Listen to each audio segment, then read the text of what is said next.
Как зажигали звезды. Когда-то, может быть, 10 миллионов лет тому назад, на небе не было ни одной звезды.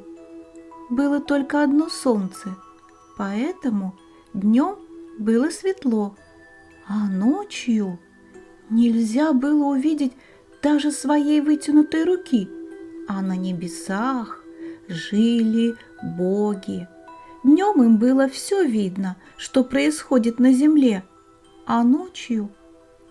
Утром приходилось разбираться с беспорядками, которые происходили ночью. Бог доброты видел, как ночью, пользуясь темнотой, звери поедали друг друга, воровали еду друг у друга, разрушали норы и жилища. Конечно, многие звери приспособились хорошо видеть в темноте. Такие звери и птицы и сейчас обитают на земле. Например, кошки. Они ночью охотятся на мышей. Ежики, совы, летучие мыши – все они ночные животные. А вот человеку было трудно приспособиться к жизни в темноте. На них нападали хищные звери, и они прятались в пещерах. А чтобы звери боялись войти в пещеры, они в носы вставляли специальные палочки, чтобы получался храп. Представляете, заходит тихонечко в пещеру зверь, а оттуда он думает: куда я попал?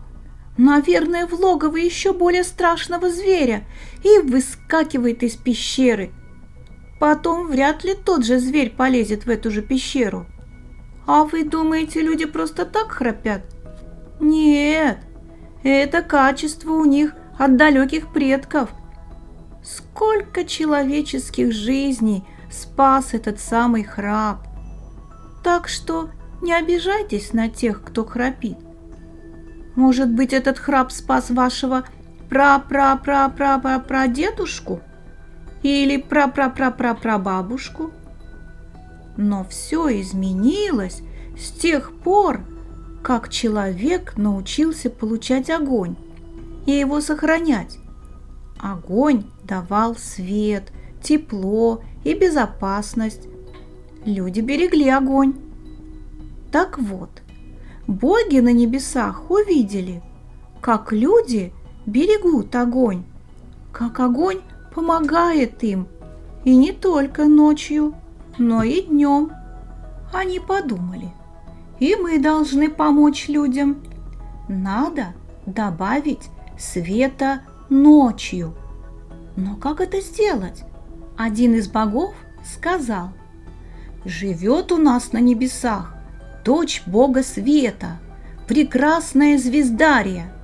Дорожки в ее саду устланы миллионами звезд, поэтому ее сад светится и днем, и ночью. Надо пригласить ее на наш совет и поручить ей освещение ночного неба. Думала Звездария над проблемой день, думала ночь. На второй день придумала. Собрала она все звезды с дорожек своего сада и позвала свою подружку Луну, которая жила в ее саду.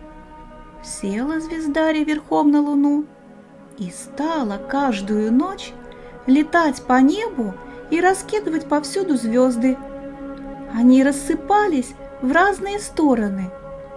Много ночей пришлось работать Звездарии.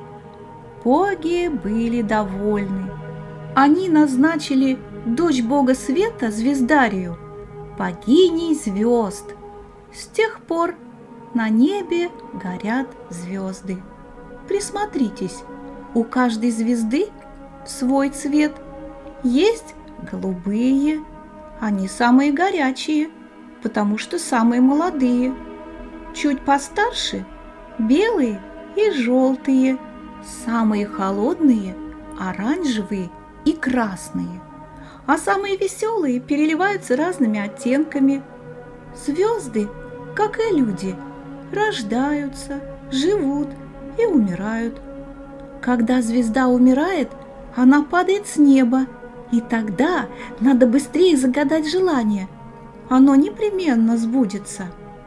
А луна так и осталась навсегда на небе. Ей интереснее жить на небе и любоваться звездами. Открою вам маленький секрет. Она уже 10 миллионов лет пытается сосчитать количество звезд на небе, но ей это до сих пор не удается. Может быть, их 10 миллионов, а может быть и больше. Это знает только сама богиня звезд. Да это и не важно.